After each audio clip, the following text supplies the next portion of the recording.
El Salvador sigue aumentando su parque vehicular y los congestionamientos y accidentes viales están a la orden del día. Ordenar el tráfico requiere de sanciones más duras o más educación vial.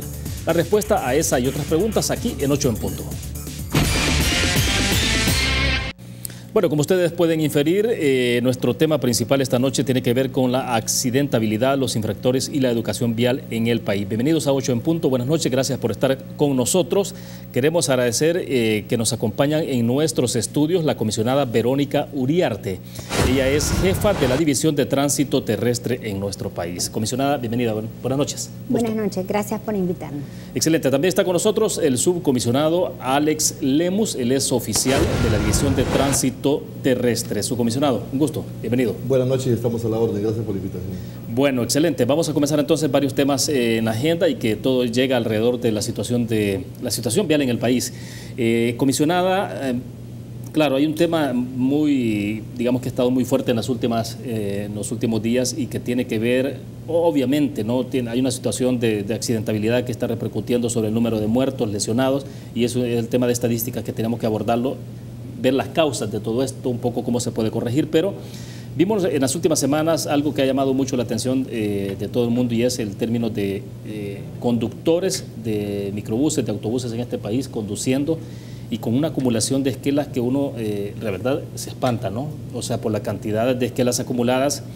Y bueno, tenemos incluso algunas imágenes que podemos compartirlas en este momento mientras conversamos sobre este tema, pero ¿cuál es la información que se tiene en este momento, comisionada? A inicio de la semana, por una imprudencia que cometió un conductor de transporte colectivo, el control vehicular que estaba en el lugar lo paró y salió positivo de cocaína. Al verificar se vio que tenía alrededor de 200 y fichas esquelas pendientes. Eso nos dio a nosotros como una pauta y decir, bueno, empecemos a verificar transporte colectivo a ver qué sucede. La sorpresa fue que el primer día salió un conductor que rebasó la cantidad que tenía el anterior. Bueno, nos reunimos, ahí empieza todo y para darle un resumen, en el total de una semana tenemos 106 conductores desde 517 esquelas donde debe $30,000 hasta uno que debe 1189, o sea, una esquela, sí. ¿Verdad? Sin embargo, esto es grave porque estamos hablando únicamente del transporte colectivo. O sea, estamos hablando de personas que llevan bajo su responsabilidad gran cantidad de 25, 15, 60, 70 en horas pico, ¿verdad? Entonces, ¿qué sucede? Nosotros estamos realmente preocupados en la división porque este tema sale fuera de nuestro control. Porque nosotros, ¿qué hacemos? Ponerle una esquela más. Pero con eso no estamos solucionando el problema. Claro, Nuestras estadísticas nos indican que hemos reducido en 1.074 los accidentes. Pero los lesionados tenemos 604 más y tenemos 62 fallecidos. Sí, y tenemos esa gráfica, comisionada, para poder compartirla. Creo que la podemos mostrar en el full pantalla, que justo es el dato que usted está dando en este momento, ¿no? Accidentes de tránsito, 17.421 el año pasado y ahora están marcando 1.922. Ajá, en este caso estamos hablando de las motocicletas. Ah, perdón, ahí creo que habría que hacer, a ver si pasamos a la siguiente, ¿no? Para que... Si podemos pasar a la siguiente gráfica en producción, por favor. Ahí está. Esta es. Ahí puede usted observar que tenemos 1.074 accidentes. Nosotros realmente es un esfuerzo de la división disminuir la accidentabilidad, porque lo que se hace es analizar los puntos críticos de accidentabilidad y con los horarios orientar el trabajo a la zona, al punto y a la causa. O sea, si la causa es exceso de velocidad, entonces, y el punto, un rango de kilometraje, hacemos dispositivos de reductores de velocidad, controles láser para atacar ese problema. Como puede ver ahí usted, 604 lesionados más y 62 fallecidos más. Sí, es decir, ha bajado el número de accidentes en el comparativo a 2017, correcto, pero hay más lesionados. Entonces, y muertos. Hay accidentes donde en un solo accidente tenemos 40 lesionados, y estamos hablando de un autobús. Tenemos 30 lesionados, de esos 35 fallecidos. Entonces, no es una relación de 1 a 1, o sea, no es un accidente con un lesionado, estamos hablando de un accidente con múltiples lesionados y con múltiples fallecidos. Al empezar a trabajar con los controles, por ejemplo, encontramos este señor manejando un autobús de la ruta 41A con 517 esquelas pendientes. Si usted es propietario de una unidad, no puede aducir demencia. Usted entra a la página de Sertracén, donde todos tenemos acceso, introduce el NIP de la persona que va a conducir el vehículo, inmediatamente le refleja ahí cuántas esquelas tiene pendiente. Entonces, si usted es propietario de la unidad, para nosotros el propietario debe compartir la responsabilidad, porque ¿qué hacemos? Le ponemos otra esquela, llega el propietario, retira la unidad y este señor que tiene 517 esquelas tendrá 518. Es decir, no entonces, nada. comisionada, estamos hablando entonces que esta persona que tiene más de 500 esquelas puede seguir conduciendo y ustedes, en términos de facultades legales, lo más que pueden hacer es solo colocarle. Correcto. Él puede seguir conduciendo si encuentra otro propietario que le dé otra unidad, aún a sabiendas que él no tiene licencia. O el mismo, quizás hasta puede pasar que el mismo propietario... Ya comprobamos eso. El mismo propietario le vuelve a dar otra unidad. Entonces, ¿qué es lo que nosotros vemos? El propietario, como no es aplicada ninguna sanción hacia él, no pasa nada, ¿verdad? Entonces, nosotros esta semana vamos a seguir haciendo este trabajo. Y ya estamos preparando la propuesta para la Asamblea Legislativa de la modificación de un artículo, solo un artículo, que es para que el propietario de la unidad que le da al responsable, le decomisemos la unidad. De modo que hasta que él solvente el problema con Hacienda de su conductor, pueda recuperar la unidad. Claro. Además de eso, momentáneamente, el próximo martes tenemos la reunión con el ingeniero Gaspar Portillo, director de transporte, para revisar con los jurídicos del viceministerio qué otra sanción se le puede imponer, porque al transporte público se le da subsidio. Sí, claro. Entonces, tienen muchos beneficios. Entonces, debe compartir la responsabilidad. No puede ser que usted le esté poniendo en manos de un irresponsable, porque, perdóneme, pero para tener 517 escuelas no es un modelo de conductor, ¿verdad? Claro. Entonces, ¿y qué sucede? Hay un accidente, tenemos la estadística de los accidentes y en muchos accidentes el conductor huye del lugar. ¿Por qué huye? O porque estaba en estado de ebriedad o porque no tenía licencia. Y después, ¿quién le responde a estas personas? Si en la mayoría quienes van en el transporte colectivo es persona humilde, que tienen que ir a los juzgados a seguir un proceso, que no le dan permiso en su trabajo, que tienen que perder el tiempo, que tienen que viajar y al final abandonan ese proceso porque no tienen tiempo. Pero estamos hablando de personas que quedan con secuelas graves de un accidente. Exacto, y hablaremos más adelante porque este es un tema ya de epidemia, ¿no? En Naciones Unidas lo ha considerado como el tema de epidemia, el tema de accidentabilidad, por las implicaciones que tiene obviamente en costo económico para la familia, para el Estado, ¿no? Y creo que podemos platicar más adelante de esto y que el subcomisionado también nos dé algunas impresiones sobre este tema de epidemia. Pero bueno, uno piensa que como mínimo el propietario de la unidad de autobús del servicio colectivo, decía usted, con el número de NIT, de ese motorista al que le va a dar la unidad, al que le va a entregar las llaves y la vida de esa cantidad de personas, porque sí le está dando responsabilidades a ese nivel, puede entrar nada más y digitar el número de, número de NIT de este motorista. Usted entra a la página de Sertracén y ahí lo lleva y le dice el número de NIT. Usted introduce el número de NIT e inmediatamente le dice cuántas esquelas tiene pendientes. O sea, en términos de prevención sí hay algo que hacer, o sea, incluso no habría ni necesidad de recurrir a una modificación de ley si fuera el caso que fuéramos más disciplinados. Lo que pasa es que necesitamos la modificación de ley para que el propietario tenga alguna sanción sobre la irresponsabilidad de lo que está haciendo. Porque en este momento, tiene 517, tiene 518. Así es. Y al propietario toma su unidad y sigue trabajando. Claro. No le pasa nada. Entonces, tiene que haber alguna sanción sobre el propietario que le da, cuando yo agarro las llaves y lo autorizo a usted conducir, estoy compartiendo la responsabilidad. Sí, porque uno pensaría que tiene que haber una responsabilidad compartida o solidaria en ese caso. Correcto. Sí, nos quedamos en el punto. Debo hacer la primera pausa comercial y cuando regresemos hablamos con el subcomisionado también para que nos explique esta parte de cómo se considera este tema en términos de epidemia ya incluso a nivel mundial. Vamos a una pausa, volvemos.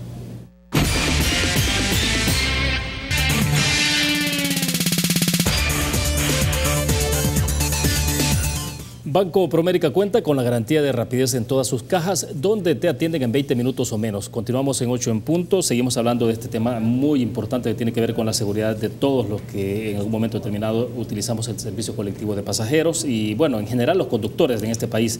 Y estamos hablando sobre el tema de accidentabilidad, los infractores y la educación vial en el país. Su comisionado, un poco para seguir en la lógica del análisis de las estadísticas, decíamos, porque uno al leer la información, Naciones Unidas considera esto ya prácticamente una epidemia, ¿no? Y cuando ve las estadísticas uno dice, bueno, increíble, ¿no? Porque si bien ha bajado el número de accidentes de tránsito, pero ha incrementado en términos del número, del volumen de fallecidos y de lesionados. Y la estadística que se mostraba hace algunos minutos, que tiene que ver con fallecidos, el 2017 decían 963, ¿no? Y ahora son 1025. Y en el caso de lesionados, 7.480 y ahora 8.084. Bueno, un poco entonces en el análisis de estos datos. Sí, como podemos ver, también en los datos estadísticos lo que nos refleja que tenemos nosotros un promedio actualmente de 27 personas lesionadas diarias a consecuencia de accidentes de tránsito. Y estamos hablando también que tenemos un promedio de 3 personas fallecidas a consecuencia de estos mismos accidentes. Entonces realmente es un tema bastante preocupante. Nosotros creemos en los análisis que hemos hecho que esto de fondo tiene parte de la educación vial, ¿verdad? Tenemos una pésima educación vial por parte de algunos conductores, por supuesto que no de todos, pero sí tenemos una pésima educación vial de las personas. Como podemos ver, hemos reducido los accidentes, pero o sea, los lesionados y los fallecidos continúan a la alza. Nosotros pues siempre hacemos un llamado a la población. En primer lugar, mucha gente a veces se queja cuando se tocó el tema del incremento a las esquelas, que se iba a incrementar la multa a las infracciones cometidas a la ley de tránsito. Pero cuando nosotros nos quejamos porque vamos a aumentar las esquelas, estamos asumiendo que somos infractores o que vamos a infringir la ley. Sí, o que en algún momento me va a tocar a mí, entonces... Claro, entonces la gente no se debía preocupar quizás más allá de decir cuánto voy a pagar por una multa. Se debía preocupar, por supuesto, de cumplir con lo que la ley establece a los conductores que manejan vehículos automotores.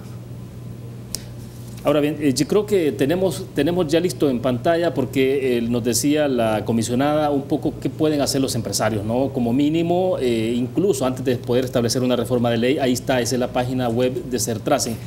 Comisionada, explíquenos un poco este procedimiento en el caso de los conductores infractores y lo que podrían hacer los propietarios de las unidades. Correcto. Cualquier ciudadano puede ingresar a esta página y verificar ahí donde dice consulta de esquelas. Introduce su número de NIT con guiones, que es igual al número de su licencia, y le da el número de esquelas pendientes que tiene la persona. Entonces, no puedo yo decir que no sé que el conductor no posee esquelas. En este caso estamos poniendo la persona, una de las personas, ahí puede ver usted el detalle de todas las esquelas que tiene pendientes. Este es el caso particular, dijimos. Ese es el primero de los 10, el que lleva ahorita 517 esquelas. ¿Y un total de en dólares? $30,000. Sí. 355. Ahí puede ver cómo una persona, cómo el propietario de una unidad puede entregar o permitir que este conductor continúe trabajando. Si por cada viaje lleva mínimo 60 personas bajo su responsabilidad. Claro, y ahí está el detalle, ¿no? Porque dice no portar licencia de conducir, no, bueno, ahí hay 2 seguidas por no portar, después dice efectuar parada en lugares no autorizados, estacionarse más tiempo de lo necesario, conducir sin estar autorizado para ello porque ya no tiene la licencia, ¿verdad? Y muchas muy graves, ¿no? De 57-14, que es la máxima, ¿no? Exacto, sí, sí.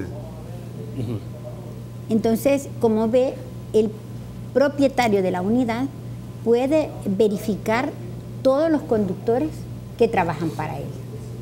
Sí. No es algo, esto es público, o sea, estamos entrando al sistema, no es que es un acceso de la policía. Usted puede introducir su número de NIT y le da el detalle de las esquelas pendientes. Exacto, sí, no, yo hice personalmente el ejercicio, ¿no? Cualquier empresa puede verificar a sus conductores, entonces es una cuestión de voluntad y como lo decía el subcomisionado Lemos, tenemos una pésima educación vial.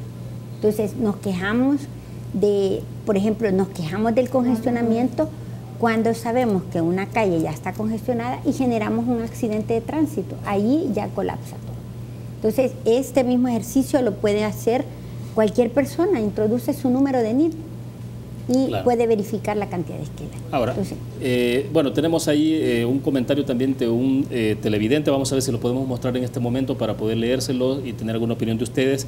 Hay alguien, ahí está. Víctor Díaz dice, consulta, ¿y qué hace Sertrasen para requerir el pago de las esquelas y cuándo se aplicará por el BMT, la ley, y se sacaron de circulación los buses que tienen más de 30 años y que son un riesgo para el ciudadano?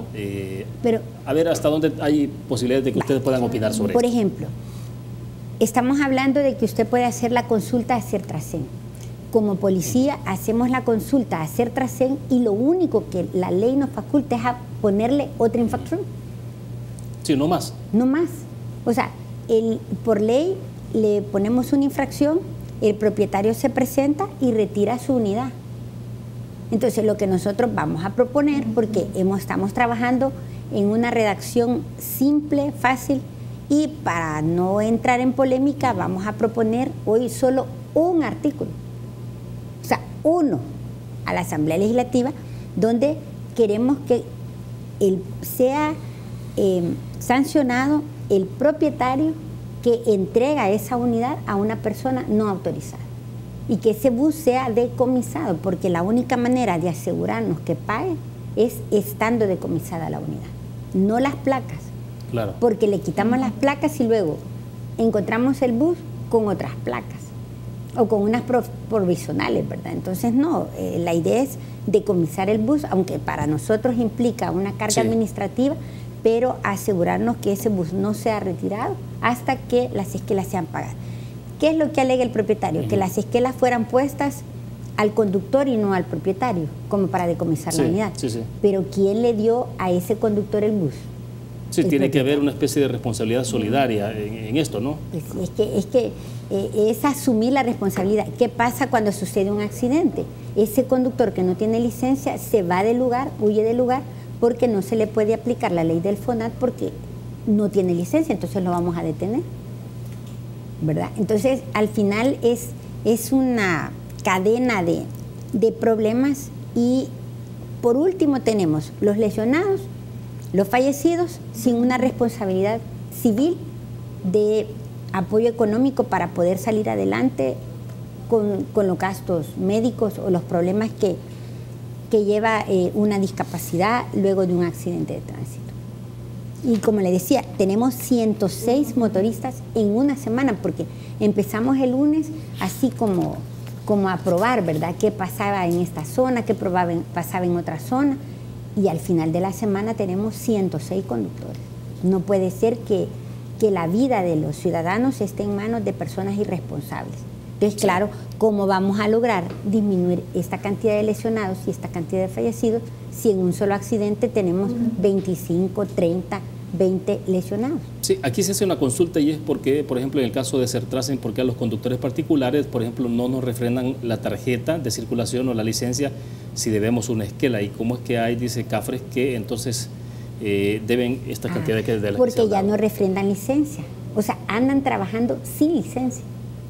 Bueno, hay una persona dentro de las 106 ahí que no tiene licencia desde el 2004. Entonces, o sea, que tiene 14 años de estar trabajando sin licencia. Es increíble, o sea, ¿cómo puede ocurrir? Nosotros, como, mire, nosotros cada vez que encontramos un nuevo tema de trabajar, ¿verdad?, empezamos a buscar todas las aristas para ver qué podemos hacer y cómo lo podemos hacer.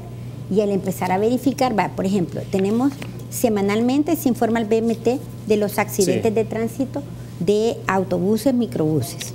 Y aquí tenemos el dato, por ejemplo, de que en lo que va de este año tenemos 657 accidentes de microbuses, de los cuales 47 fueron por personas sin licencia.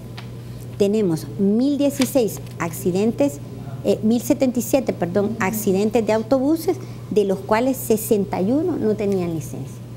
Sí, es un número importante. Y estos 61, ¿cómo es que andaban conduciendo? Sí. ¿Quién les dio? Y cuando, lo que es lo peor, cuando hay un accidente y se determina porque queda el bus en el lugar, la placa se va a buscar al propietario, y lo más irónico, porque no es ilógico, es irónico, es que el propietario responde que no sabía quién andaba manejando el autobús.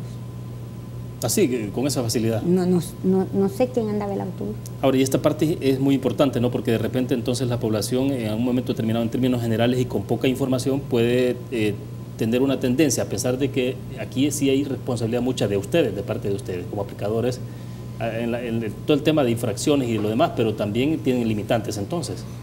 Definitivamente. Como le digo, si al conductor que tiene 517 esquelas, hoy tiene 518. Sí. Y ahí se acaba nuestra participación.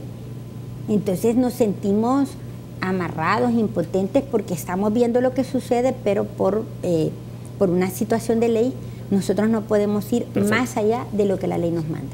De acuerdo, nos quedamos en el punto, hacemos una pequeña pausa comercial, volvemos.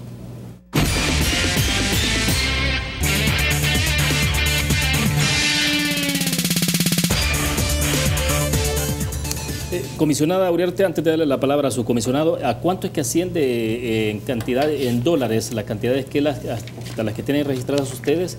Que al final es una deuda con el fisco, ¿no? ¿A cuánto asciende? Es una deuda con Hacienda, 485.660.08. Solo con esta pequeña muestra que ustedes tomaron, sí. Si le podemos llamar como una muestra, ¿no? Es una muestra, porque solo se ha trabajado en función de este tema 2 horas en la mañana y 2 horas en la tarde por 4 días. Y ha reflejado 10.483 esquelas pendientes de pago que equivalen a 106 conductores. Sí, ya imaginarse entonces si hacen todo esto todo el mes. Si lo hacemos todo el año incluso, todo el día. Que estaremos hablando de millones de dólares, sí, posiblemente. Que es un dinero que le hace falta al fisco. Y que no se ha incluido en esto en el caso de las infracciones a los conductores particulares, ¿no? Solo estamos hablando del servicio colectivo de pasajeros. Esto solo estamos hablando del servicio colectivo. En el caso de los particulares, como el Departamento de Control Vehicular ha orientado 4 horas de esfuerzo solo a eso. El resto de las horas son enfocados a los motociclistas, que vio la estadística, tenemos un promedio diario de un fallecido. Entonces, el control vehicular se orienta a la infracción de ejes preferenciales, a vehículos estacionados en lugares indebidos o en aceras, sí, controles antidoping en la noche. Por ejemplo, hoy es viernes, como decía, ¿verdad? Hoy es viernes, el cuerpo lo sabe, y antidoping también. Sí, así que, ya que el dicho es bastante popular, ¿no? Sí, el día viernes. El cuerpo lo sabe, y nosotros también. En la división nosotros también, que es viernes. Entonces, ya a esta hora Lemus sale de aquí a los puntos estratégicos, sí, ¿verdad? Bueno, entonces, sí, claro, el departamento hace todos esos controles. Entonces, solo ha sido 4 horas por 4 días. Increíble. Bien, tenemos un comentario de Oscar López, lo vamos a mostrar en el Twitter. Dice: cuando aún existía la Policía Nacional de Tránsito, se impartían clases de seguridad vial. ¿Existe esa modalidad todavía para las escuelas y gremios de transporte? Su comisionado, creo que es interesante un poco conocer su opinión sobre ese punto, porque también teníamos otro punto que me interesa que ustedes pudieran responderlo. Hay un televidente que nos dice a través de la cuenta de Twitter: quiero pedirles que cierren el paso en Santa Ana a nivel del bypass por Bidirí, de la calle que viene del CNR, que da giro a la izquierda para bajar a la calle de Metapán. Los que vienen del CNR, dice él, hacen hasta 4 filas para salir y hay que ir a girar al redondel de Metrocentro. Bueno, hace más recomendaciones, pero no sé hasta dónde es que hay también facultades, o ustedes pueden responder a lo que el amigo escribe. Sí, es bien importante el comentario que hace el ciudadano. Definitivamente ese lugar yo lo conozco. Han habido muchos accidentes ahí. Lastimosamente no es un tema que le corresponde a la policía solventarlo, pero sí el ciudadano puede enviar una recomendación al Viceministerio de Transporte, donde él sugiere que se haga un estudio técnico para verificar, en este caso en particular, la viabilidad que hay de cerrar ese cruce que esté en ese lugar o no, pero es un tema que le corresponde al Viceministerio de Transporte. En el otro tema entonces de la educación vial que hacía un poco recordatorio el amigo. Sí, la División de Tránsito cuenta con un departamento de educación vial. Lastimosamente es un trabajo que se hace que prácticamente es un poquito invisible, ¿verdad? Pero es un trabajo bien importante. Este departamento se dedica a dar charlas tanto a empresas públicas como privadas, así como también a colegios privados y públicos. Y lo hace prácticamente a diario. Es un trabajo que hace él con el ánimo de hacer prevención, ¿verdad? Que los niños desde temprana edad vayan teniendo una educación vial para cuando ellos tengan la edad de tener licencia y poder conducir, pues ellos sepan el respeto que hay que tener a la ley de tránsito. Su comisionado, les decía en el corte comercial alguna vez, hablando con un ahora ex director de la Policía Nacional Civil, le decíamos, bueno, ¿y por qué entonces, el caso de ustedes se encargan de la parte de esquelas, de aplicación de esquelas, pero ¿por qué no se trabaja mucho más en este tema de unidades que se dediquen única y exclusivamente a la colocación de esquelas? Y entonces le decía, bueno, quizás lograrían dos objetivos. Por un lado, obviamente recaudarían más dinero para el fisco que tanto necesita, y por el otro, quizás solo de esa forma nos educamos, ¿no? En otros países, o sea, las esquelas son tan altas que cualquiera dice, comete una infracción, pero no lo vuelve a cometer, porque está hablando de 400, de $1,000 para arriba. Bueno, el departamento que está actualmente bajo mi cargo, se podría decir que es el departamento que imponemos esquelas. Quizás hacer una aclaración, la misión fundamental de nosotros como tránsito realmente no es salir como una cacería de brujas a imponer esquelas. Nuestra función primordial de nosotros como Departamento de Control Vehicular es ir a verificar que los conductores cumplan con la normativa legal en materia de tránsito. Aquel que la infringe, por supuesto que nosotros le aplicamos la sanción administrativa. Nosotros lo hacemos a diario, la imposición de esquelas. Es una gran cantidad de esquelas que se pone a diario. Lastimosamente, como decíamos, no es quizás en la parte represiva como la gente quizás está entendiendo. Entonces estamos viendo que el problema fundamental es la parte de la educación vial. Hay una pésima cultura vial de algunos conductores que no les importa infringir. Ustedes ven aquellos conductores que manejan motocicletas. Hay motocicletas que inclusive andan manejando en aceras. Exacto. Ustedes ven en sentido contrario incluso. Claro, cuando hay un semáforo, la motocicleta que está atrás se pone al frente, inclusive ocupando el espacio que sirve para cruzar la calle al peatón. Nosotros imponemos gran cantidad de esquelas a diario. Yo no sé si ustedes conocen aquí en San Salvador la parte de la avenida Bernal. Constantemente nosotros imponemos esquelas por estacionarse en eje preferencial. Pero nomás nosotros escogemos 2 días a veces para poner esquelas. 2 días después está limpio esa arteria, pero al tercer día ya la gente otra vez vuelve a estacionar vehículos en los ejes preferenciales. Entonces, un llamado a la población que por favor respete lo que la ley pues manda en este sentido. La ley pues se ha hecho para que en primer lugar haya una mejor fluidez vehicular y por supuesto para mantener seguridad tanto de los conductores de los vehículos, de los acompañantes y como de los peatones también. Su comisionado Lemus, en el pasado, digo, porque entiendo que se hizo la reforma, ¿no? Donde ustedes se crearon como división única exclusivamente y ahora sí entonces la parte de colocación, esquelas y todo esto corresponde a ustedes, pero en el pasado la Policía Nacional, en aquel concepto que había, cualquier policía podía colocar esquelas. Sí, actualmente... Eso se modificó y la pregunta es la siguiente, perdón, es si se debería volver a ese esquema o es más funcional tal cual está. Bueno, en primer lugar, nosotros aclarar que en cada delegación territorial hay una unidad de tránsito terrestre, que es la que le corresponde de primera mano imponer esquelas, velar porque se cumpla la ley de tránsito. Pero también nosotros, viendo la necesidad de que en algunos lugares pues el personal a veces es insuficiente, capacitamos a personal de seguridad pública y prácticamente nosotros lo avalamos para que estas personas también puedan imponer esquelas. Así que en varias delegaciones no solamente personal de tránsito impone esquelas, sino que también personal de seguridad pública, personal de la rural. Entonces nosotros capacitamos ese tipo de personal para que pueda también imponer esquelas. Excelente. Comisionada, bueno, este es un tema, decíamos, de la accidentabilidad, el costo que tiene para el Estado en términos de dar asistencia al tratamiento médico para un lesionado, la recuperación para la empresa privada con la que trabaja o la institución pública, luego el costo que tiene para la familia de esa persona que queda lesionada, a veces lisiado de por vida, o sea, si es grave, ¿no? ¿Hay alguna estadística que puedan compartir ustedes en esos de cuánto implica, por ejemplo, para el Ministerio de Salud? ¿Comparte con ustedes esa información? En el Consejo Nacional de Seguridad Vial, CONASEVI, está formado por distintas instituciones gubernamentales y ahí tiene participación el Ministerio de Salud, donde la doctora, que es la representante de MinSal, habla de este tema y es un alto costo. MinSal tiene las estadísticas y me gustaría que le invitara a usted para que ella le pueda dar de primera mano toda la gente que queda en cuidados intensivos, la cantidad de días que pasa y el costo de cuidados intensivos. Además de eso, los accidentes de primera consulta, que son aquellos que llegan, reciben tratamiento y no quedan ingresados. Es un elevado costo.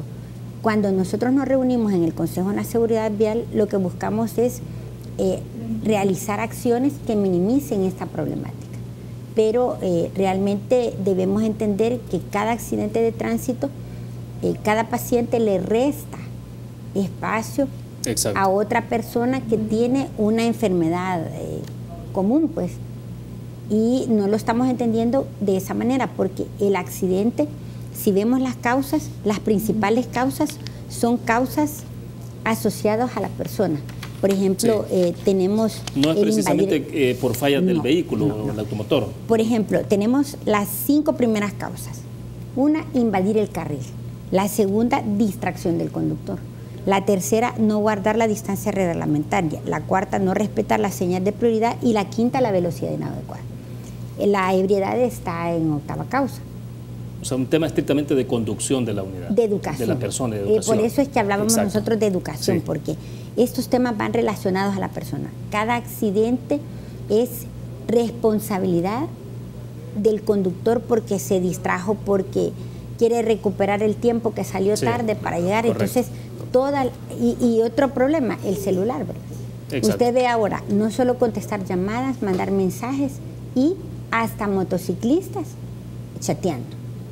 Sí, o sea, esta semana había un motociclista chateando y me quedé sorprendido porque, bueno, uno a veces comete la imprudencia, ¿no? Y eso hay que reconocerlo, pero en una motocicleta me quedé así como increíble.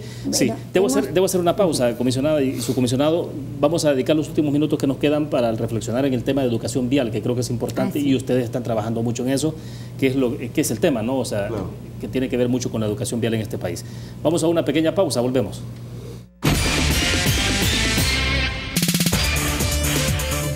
Bien, estamos al cierre de 8 en punto. Gracias por continuar con nosotros. A ver, quiero que dediquemos un poco los últimos minutos, comisionada y su comisionado, a este tema entonces de la cultura vial en el país, de educación vial, que creo que es muy importante. Y uno piensa que, como en todas las áreas, ¿no? Cómo comenzar a educar desde la escuela, bueno, desde la parvular incluso, ¿no? Para que cuando ya estos jóvenes asuman la conducción de un vehículo, pues conozcan más sobre el respeto a las normas de tránsito y todo lo demás. Pero, ¿qué tanto se está haciendo en esa materia? La división, como ya lo explicaba el subcomisionado Lemus, posee el Departamento de Educación Vial. Este departamento se encarga en impartir capacitaciones a centros escolares, desde tercer ciclo y bachillerato, así como también dar capacitaciones a empresas sobre manejo defensivo. Cada departamento al interior del país tiene una delegación policial que tiene una sección de tránsito. Esa sección de tránsito también tiene educación vial, o sea que a nivel nacional estamos hablando de que tenemos estas capacitaciones. Se preparan también niños en los centros escolares que son los guías escolares de tránsito. En combinación con el FONAT, los niños en los centros escolares hacen un comité de seguridad vial al que se le provee de conos, chalecos, rótulos de alto, y son los que ayudan a regular la salida y entrada de alumnos en el centro escolar. ¿Y esto lo hacen más o menos a partir de qué grado?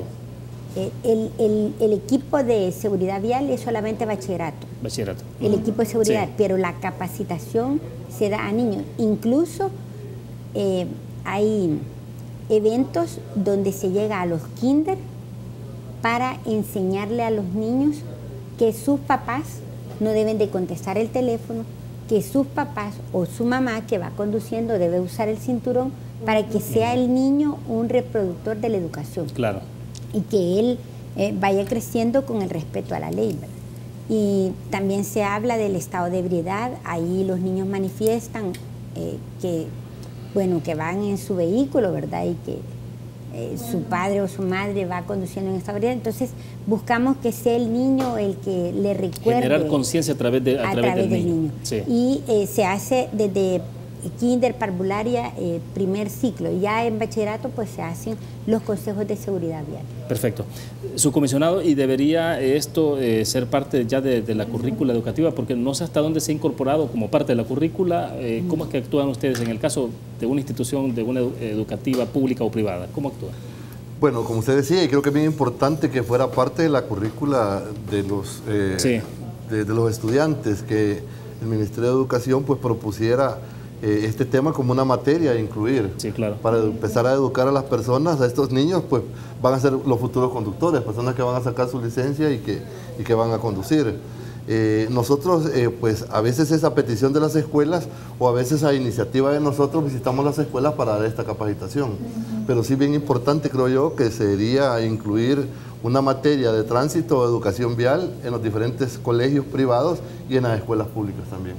Sí, ahora ustedes habitualmente, bueno, ya hemos visto en algún momento determinado donde los niños incluso ustedes los llevan a los operativos antidoping, por ejemplo, o retenes en general, y los uniforman y los ponen ahí a interactuar con los conductores, ¿no? Sí, en esos casos a veces ellos imponen una esquela moral que nosotros decimos, una esquela representativa, simplemente pues para que el conductor sepa de que los niños también están aprendiendo la parte de la educación vial y tal vez a través de que un menor de edad le esté dando una indicación a un conductor que ha infringido la ley, pues tal vez a través de esa forma el conductor se educa de mejor forma. Excelente. Comisionada, estamos cerrando, nos quedan un minuto. Entonces, el mensaje final. Hacer un llamado a la población al respeto a la ley de tránsito. Debemos comprender que el respeto a la ley es la seguridad de nosotros mismos, es la seguridad de nuestra familia. Es triste, es lamentable tener que tener en la familia la pérdida por un accidente de tránsito. Entonces hacemos un llamado a hacer el respeto a la ley, a tener educación, a ser cortés, educado con los otros conductores, a respetar al peatón. Debemos realmente tomar conciencia de este tema y si todos colaboramos, incluso el tráfico mejora. Sí. Y entonces van con los operativos también permanentes a nivel nacional. Permanentes, recordarles que este día es viernes, como le decíamos, el cuerpo lo sabe y nosotros también, ¿verdad? Y ahorita Lemus sale a los controles vehiculares y pues sí, no queremos que pase el fin de semana ya con nosotros. Sí, es correcto. Y bueno, interesante, en el mejor ¿no? de los casos. Sí, y viene diciembre, que es una fecha muy particular, donde ustedes se ponen muy activos también, ¿no? Tienen que buscar conductor designado, hoy hay un montón de alternativas para no conducir.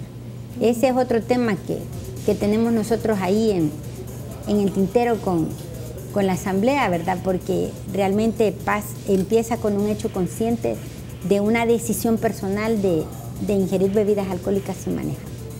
Excelente. Bueno, se nos fue el tiempo. Vamos a conversar más adelante, sin duda alguna, porque esto da para hacer varios programas. Gracias, comisionada, por estar con nosotros. Muy gentil, muy amable. Su comisionado, es un gusto. Igualmente, gracias. Estamos a los órdenes. Bueno, perfecto. Terminamos de esta forma 8 en punto. Gracias a ustedes que nos acompañaron. Nos vemos el próximo lunes con 8 en punto, pero les recuerdo, el domingo estamos con debate político a las 7 de la noche. Que descansen el fin de semana. Buenas noches.